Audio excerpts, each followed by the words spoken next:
Dr. John Watson. I shared a flat at 221B Baker Street with a young man named Sherlock Holmes. This would normally be a simple statement of simple fact, but I had learned in the first few weeks of our association that the normal process of returning home was in itself an adventure. I never knew what to expect. I seldom expected what I found. I had decided to spend a quiet evening at home, and I was determined not to become involved in any new scheme that Holmes would invent.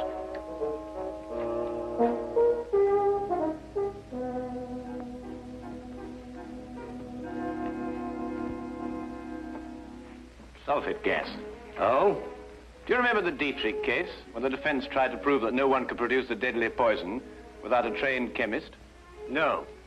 Well, I'm going to try it now. With kitchen utensils and a secondary school chemistry book.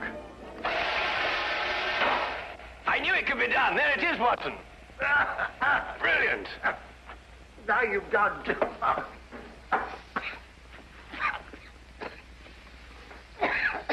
That woman was guilty as a vulture. Clever, too. Holmes, I wish you wouldn't forget that we've got to live in these rooms. Can't imagine why the prosecution didn't think of this. The gentleman arrived here in a hansom. Appears to be coming up here. What else did you notice about our visitor? Why, no, I say about 30-ish, conservatively dressed, a man of modest means. What do you think, Holmes? I don't know. I didn't see him. You did. Oh, yes. Yes, of course. Oh, excuse me. Morning, do come in, will you? Good morning. Is this Sherlock Holmes' flat? Yes, indeed. Oh, sulfate gas. Oh. Mr. Holmes has been experimenting. That's Mr. Holmes. How do you do, Mr. Holmes? How do you do? I must apologize for calling upon you without an appointment, Mr. Holmes, but it is urgent. May I present my friend and colleague, Dr. Watson? How do you do? How do you do? Now then, Mr. Winthrop. Mr. Harvey Winthrop, isn't it? Have we met before, sir? No, but you mustn't underestimate your reputation. Won't you come in? And sit down. Thank you.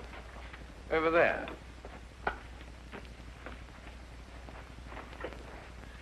I had heard your powers of observation were remarkable, Mr. Holmes. Perhaps you also know the purpose of my visit.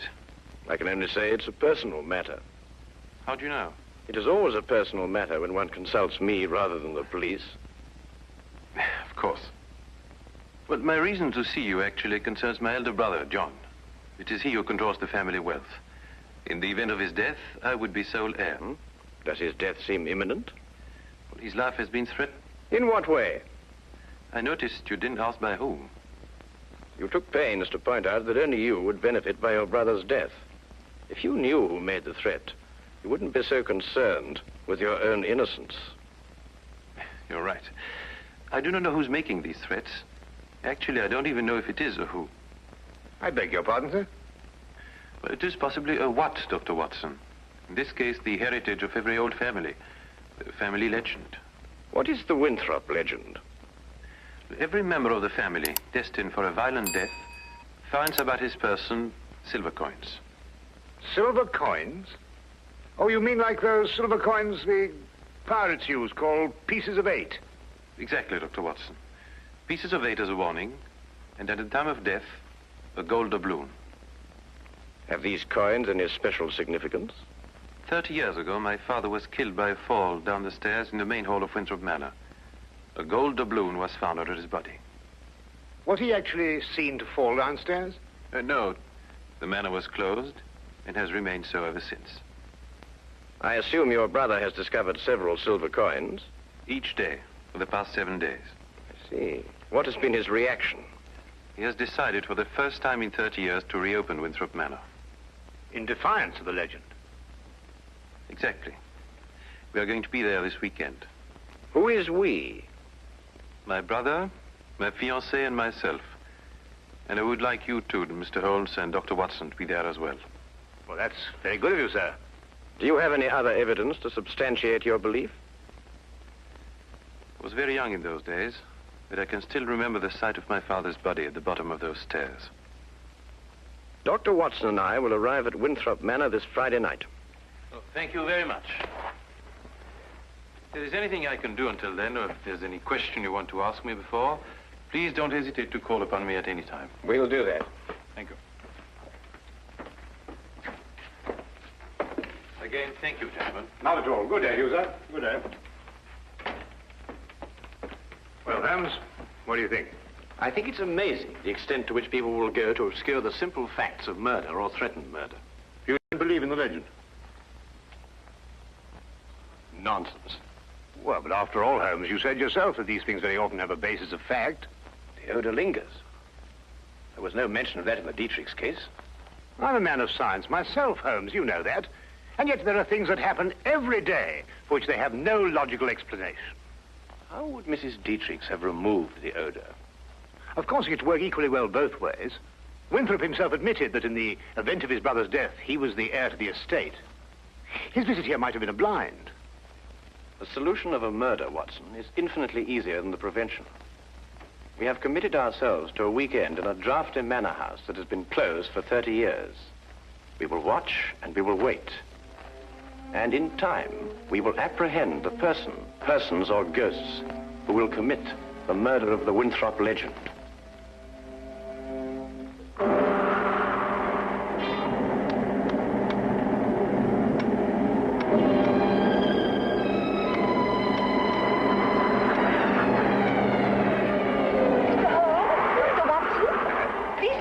Thank you.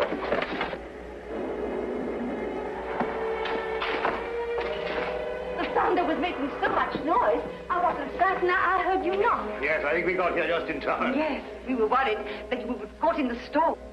I'm Mrs. John Winthrop. How do you do? I'm Dr. Watson. This is Sherlock Holmes. How do you do? I'm very pleased to meet you.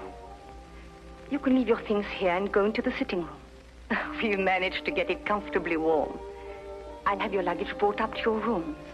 You'll have to excuse the inconveniences of the house. My husband's decision to spend the weekend here was rather sudden. And I'm afraid we're understaffed. Please don't concern yourself with us, Mrs. Winthrop. I'm sure we'll be very comfortable. Oh, there you are. I'm glad you made it before the storm. I see you've already met my sister-in-law. Yes, we have. How do you do? Oh, Harvey, perhaps you can show Dr. Watson and Mr. Holmes to their rooms. Yes, you probably want to freshen up. Good evening, gentlemen. This is my brother, John Winthrop. Dr. Watson. How do you do? How do you do? How do you do? How do you do, sir? I hope you'll be comfortable. Or as comfortable as possible in a house that's been closed for 30 years. I feel I should apologize. Not at all, sir. I'm sure everything will be fine. I hope so. Come down to the sitting room when you're ready. It's a bit more cheerful there. Let me show you to your rooms, gentlemen. Come along, my dear.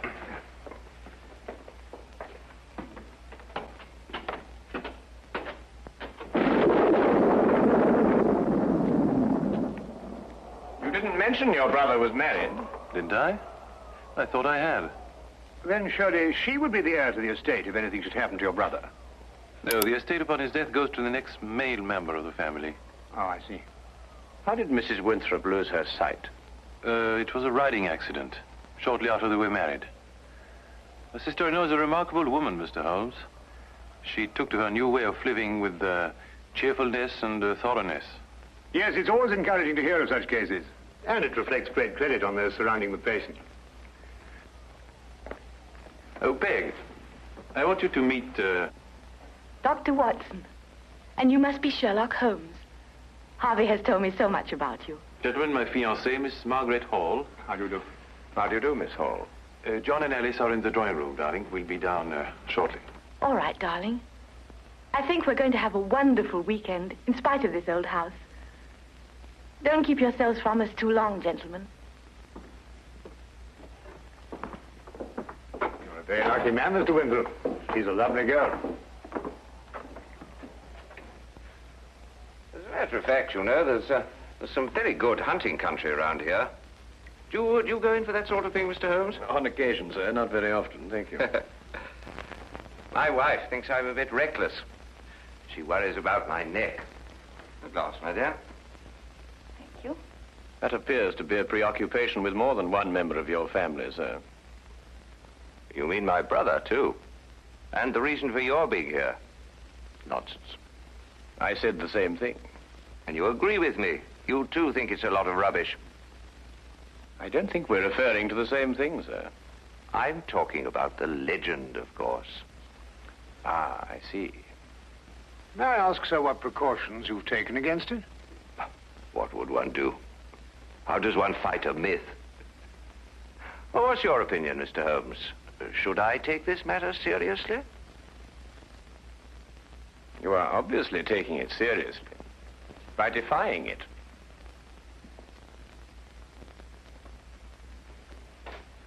By coming down here to prove that it doesn't exist.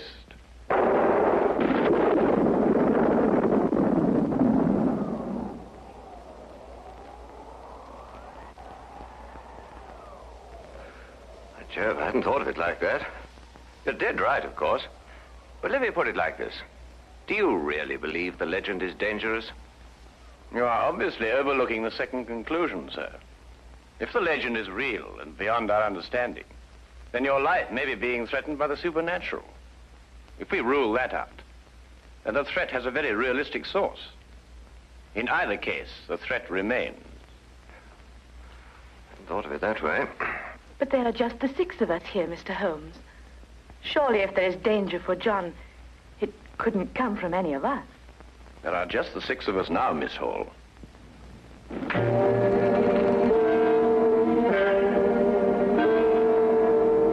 But now there are 7.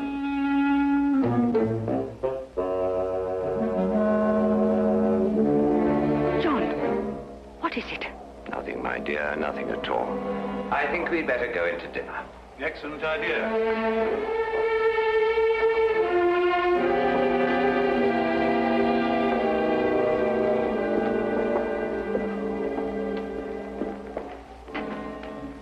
I don't like it, Holmes. Neither do I, Watson. Neither do I.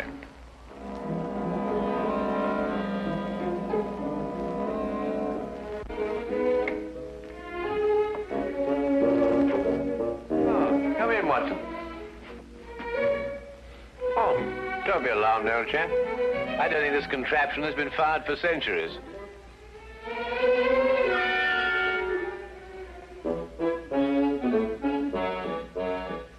You could hardly expect me to know that from here, Holmes.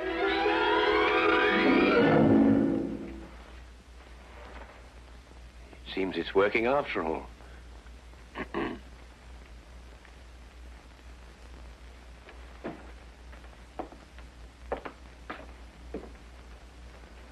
I wanted to talk to you about that dinner we just had.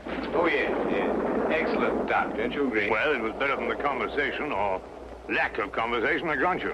Well, quite natural under the circumstances. Everyone's suspecting things they'd rather not say. What do you make of it, Holmes?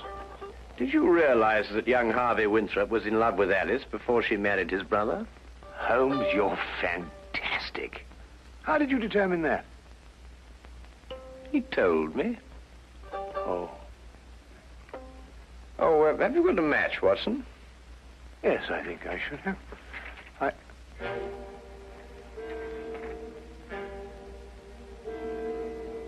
Holmes, look. Yes, I know. I slipped it in your pocket during dinner. You what? I just wanted to see how easy it was to plant those things on someone else. Well, really, Holmes, for all you know, I might...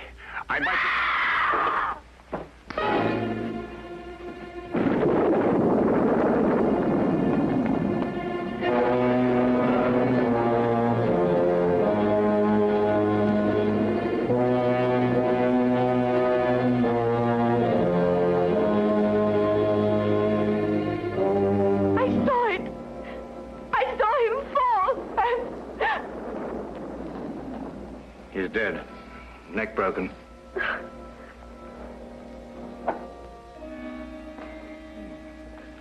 A gold doubloon.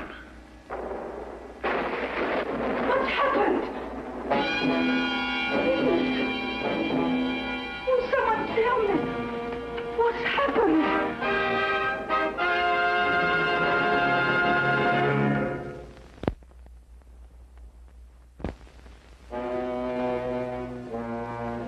And now, we return to the case of the Winthrop legend.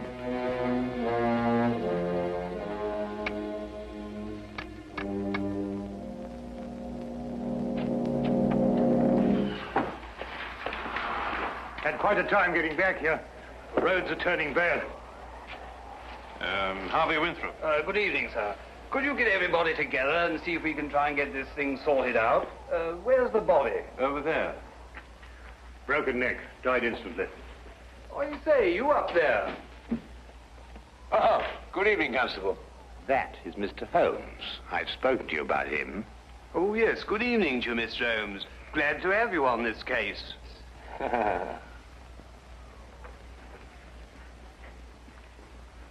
His wife. Been a terrible shock for her.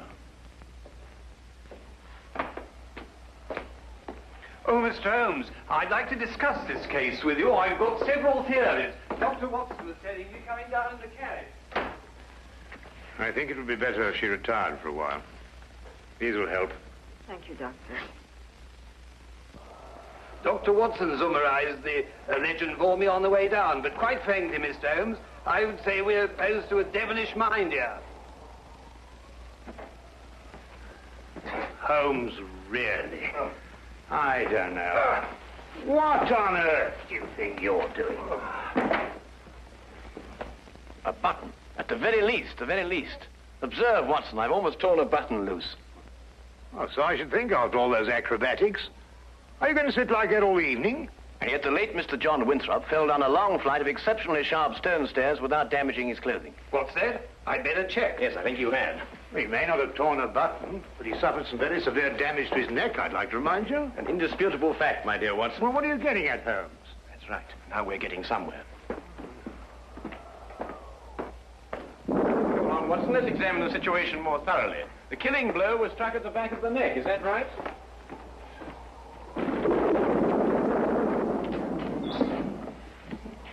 It was. He must have struck the edge of the stairs. He fell. Stone. Edge is quite sharp. The wound be deeper, more pronounced, Watson. Would you re-examine the injuries like a good fellow? Mm-hmm. Well, the skin's broken, but not unusually so. Still, it's difficult to know the position of the body when he fell. I agree with Mr. Holmes. Winthrop and the blind woman were at the top of the stairs when he fell. Mm-hmm. And in a position to have pushed him down. Right. You then imply that Miss Hall, being downstairs all the time, may be ruled out as a suspect. Well, I should take that as a prima facie proof of her innocence. Do you really think so, Watson? Mm-hmm. What's that? Who are you accusing, Mr. Holmes? Your fiancée. Holmes? You're insane. Not at all, I assure you. Your brother didn't fall down these stairs. He was killed, struck by a blow from behind, very probably in this room. His body was then placed at the foot of the stairs, and the legend having been carefully reawakened, and the manner in which your father met his death, and the gold doubloon, all led you to the obvious conclusion. She couldn't have done it. I assure you she could. But Holmes, she had no motive. The estate now passes to Harvey Winthrop. Well, yes, I'm the only one who had a motive. I would say you and the lady you are going to marry. Are you going to report her to the police? Less than useless, I'm afraid. No court in this world would ever convict her on the evidence we have. Well, assuming you're right, and mind you, to me, it's only an assumption, there's nothing we can do. Yes, there is. We can at least remove the assumption. Come with me, gentlemen, into the drawing room.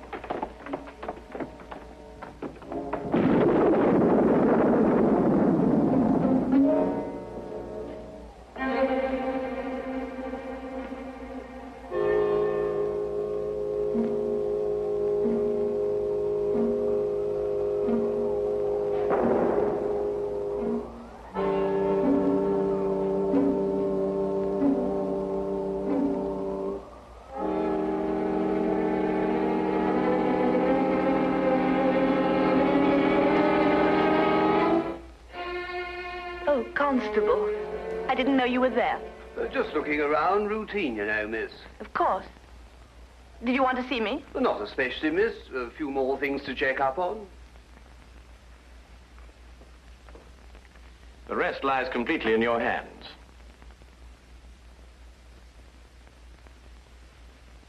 Alice is resting now. Not sleeping, but... Oh, this whole thing is horrible. If you'll forgive us, Dr. Watson has a medical certificate to fill out. Yes, I should attend to that.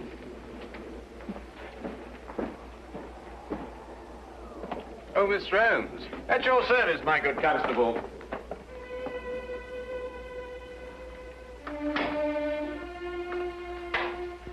That Holmes. What a peculiar man. What? Oh, Holmes, yes, he is, isn't he? Peg, Yes? Well, this is difficult to say. What is, darling? In light of what's happened, I think it's best we break off our engagement. Break off? But why? Well, there's certain to be a mess in the papers about all this. Oh, you needn't worry about me, darling. Well, actually, it's Alice I'm thinking of. Alice? Yes, she'll be so terribly alone now. In a way, I feel responsible for her. You love her. You've always loved her. And now that your brother's dead, you... You mustn't think that. There's something else. What else? Why this sudden protective fatherly interest? 10 years ago, Alice and I went riding across the moors. I started a race. Her horse broke away from her, and she couldn't stop him. He took a high fence and fell. And Alice became blind. But you can't live with that for the rest of your life. It was an accident. It was unfortunate, but it shouldn't influence our relationship now. I'm afraid it does. To me. John dies, and you take Alice. That's funny. That's really ironic. Ironic? What makes you see ironic in such a situation? I don't know. I just meant nothing. Just an expression.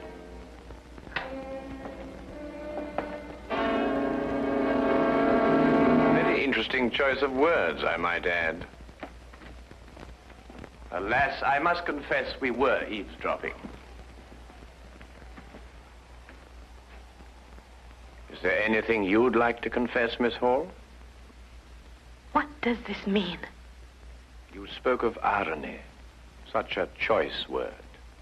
You didn't kill John Winthrop so that Harvey could share the family fortune with Alice. You'd have seen to that in time. You're insane.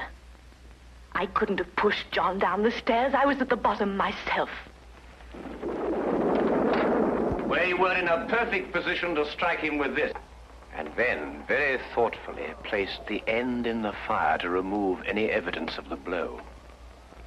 No court in the world would convict me on evidence like that. You're quite right, Miss Hall. But you know the facts. And we know the facts.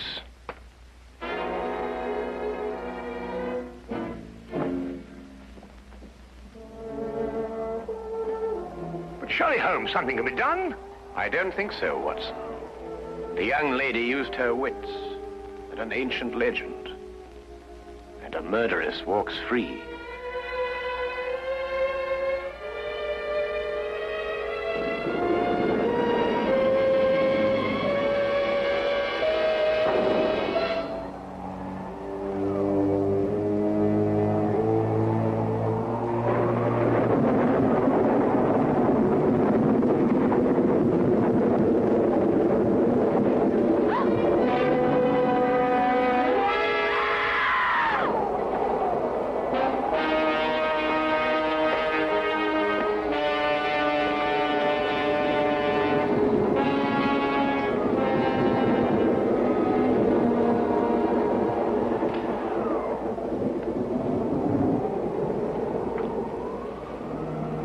But it's a gold doubloon.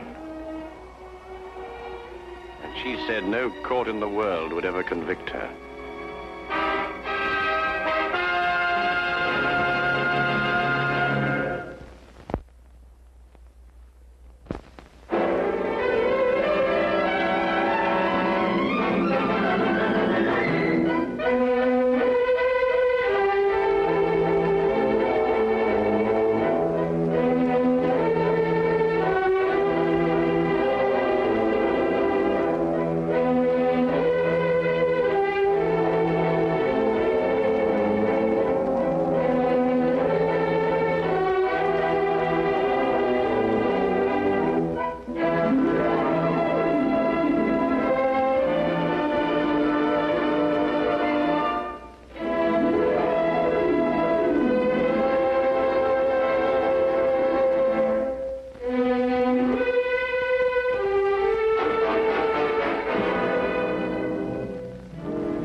Chapter 1. The Vanishing Heirs and the Legend Begins.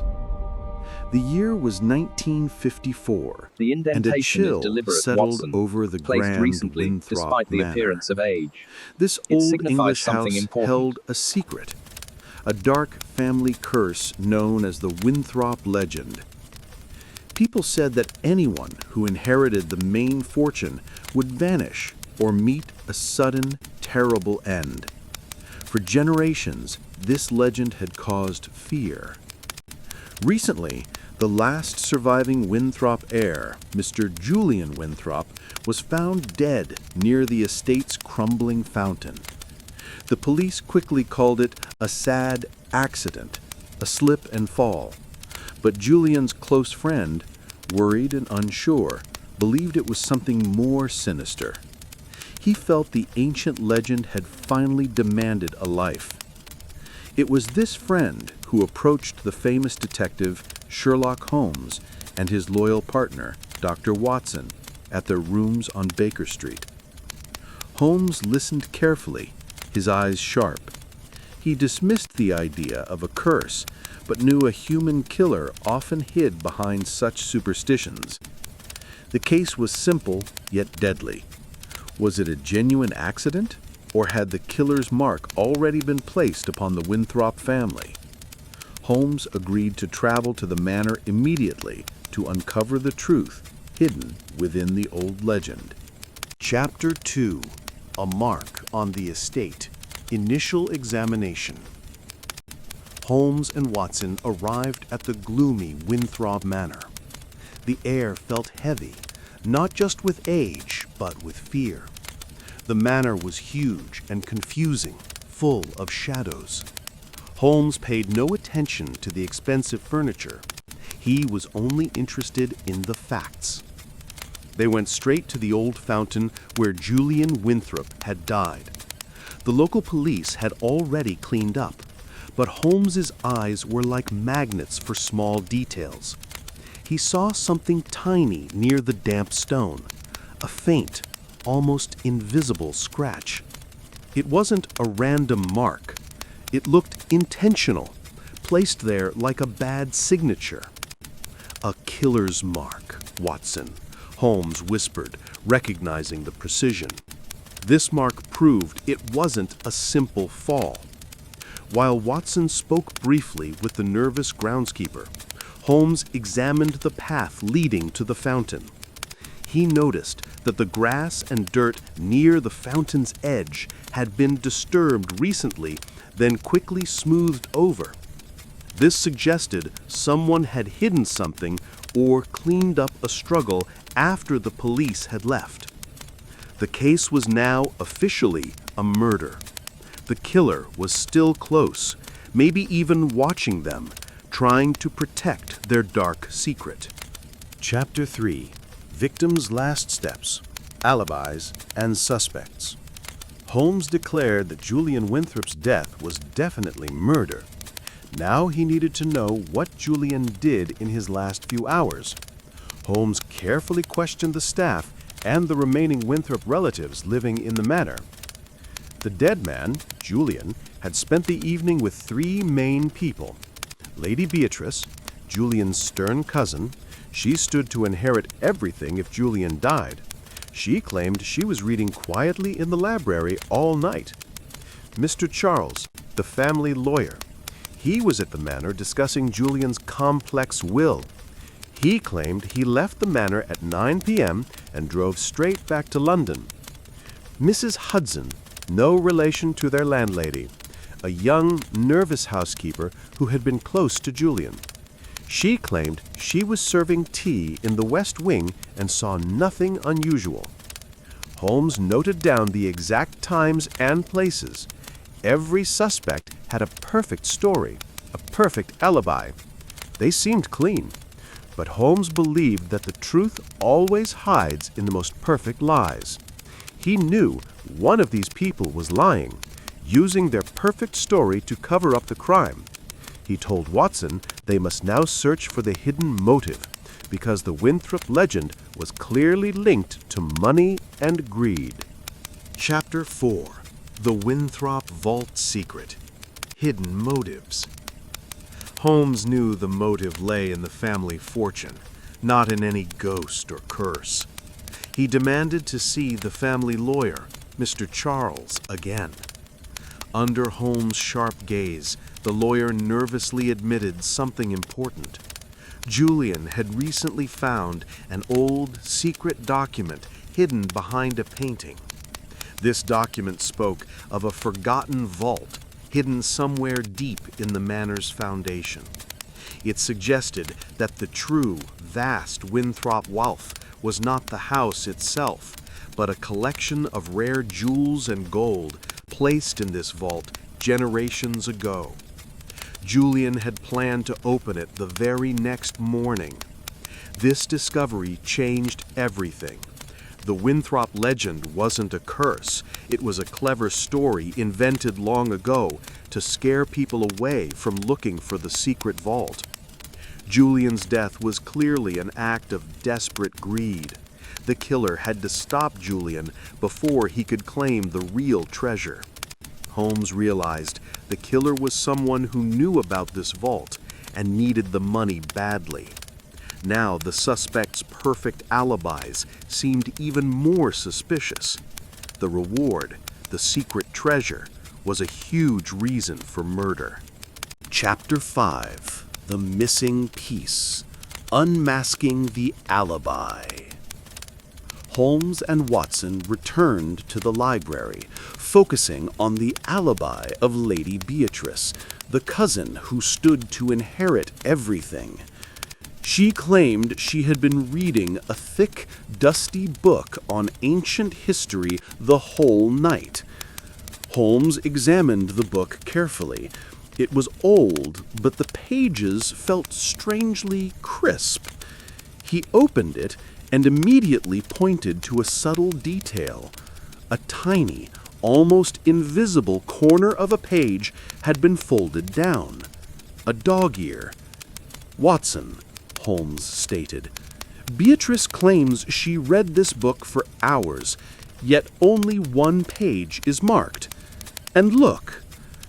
He rubbed his fingers along the marked page. A faint, earthy smudge, manor garden mud, was barely visible on the paper. Watson quickly realized the significance. Lady Beatrice had not been reading all night. She had quickly placed the marker and returned to the library after being outside. She must have slipped out to the fountain, committed the murder, and then rushed back inside. The mud on the page was the killer's careless mistake, the missing piece needed to break her perfect lie. Her alibi was shattered. The cold, greedy cousin was the most likely killer, driven by the vault's secret wealth.